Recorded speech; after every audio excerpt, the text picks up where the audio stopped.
How is it possible that anybody with any kind of sanity would consider the United States or Britain or the West in general to be in any kind of position to be punishing anyone for any illegalities?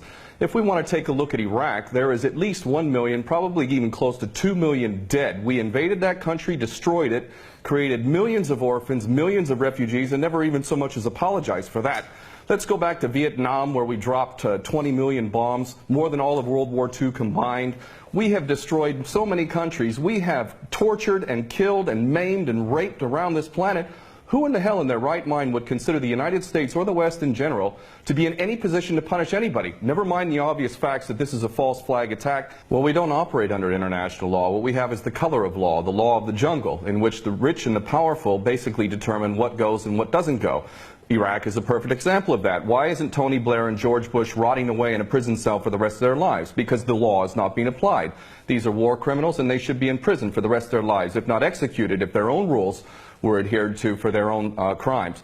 Well, the Greater Israel Project is all about destabilizing surrounding nations, ultimately in pursuit of this dream of Greater Israel from the Euphrates down to the Nile, all the way over to the Eastern Mediterranean. This is the dream of these psychopaths, and so destabilizing governments, creating sectarian strife is all part of that menu and all part of the design to create Greater Israel. So that goes, that's self-evident. But I have to go back to what this gentleman is saying in Washington, D.C. about America not wanting to get involved, or Obama not getting involved. What are you talking about?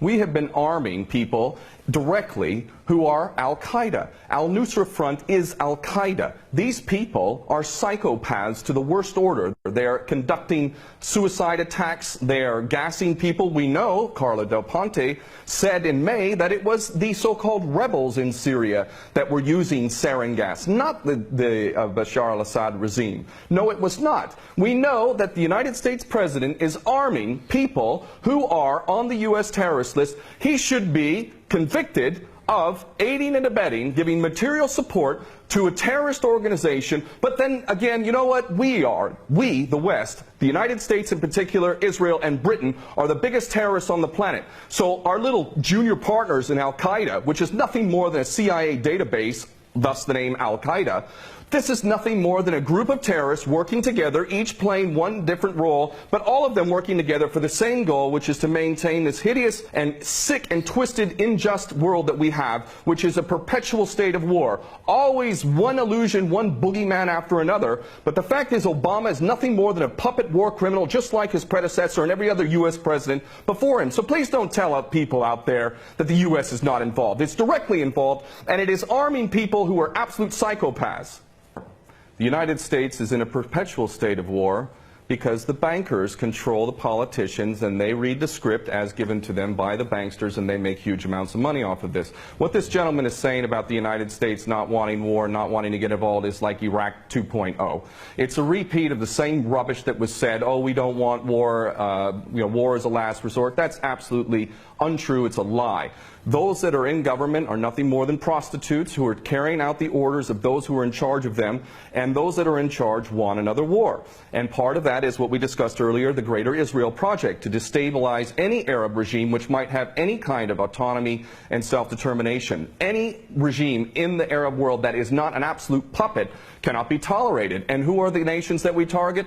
Those that are not puppets. We don't target those like the Saudi regime, which is the biggest human rights violator in that region. It's cutting off people's heads in public, cutting off hands. It is the most grotesque regime on the planet, and yet we give that regime weapons, and it's no problem whatsoever. The duplicity and hypocrisy of the United States and the West can't even be measured. It is so enormous. And these mouthpieces, such as this gentleman in Washington, is only doing a disservice to himself and his country. And the fact is that American sons and daughters will get involved in this yet again, and these chicken hawks who are pretending to care about the Syrian people are going to be sacrificing not their own sons and daughters. I would like this man to send his sons and daughters and his grandchildren off to Syria when this turns into a greater conflict, because this is what we're flirting with, is a world war. A third world war. This is not a joke. We are flirting with a third world war on the basis that apparently we care so much about the Syrian people, just like we care so much about the Iraqi people and the Afghani people.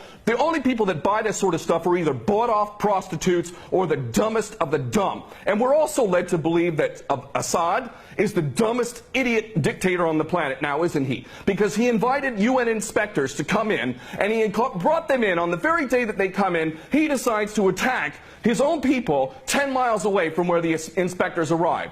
This is beyond ridiculous. And the only people that buy this, again, are bought-off prostitutes or the dumbest of the dumb. Well, there's no question that they don't intend for limited strikes, and that's not going to do anything. They weren't going to go in full scale. That's the plan. Of course, they'll use pretext to be able to justify the initial attack, and then they'll concoct more things to justify a greater involvement. The Daily Mail reported here in the UK, and it's commonly understood to those who are paying attention, that defense contractors, leaked emails from defense contractors proved that there was already an approved plan from Obama down to give these psychopath terrorists, al-Nusra Front, chemical weapons. We know that al-Nusra Front, 12 individuals in Turkey were caught with 2 kilos of sarin gas. Where did they get that from?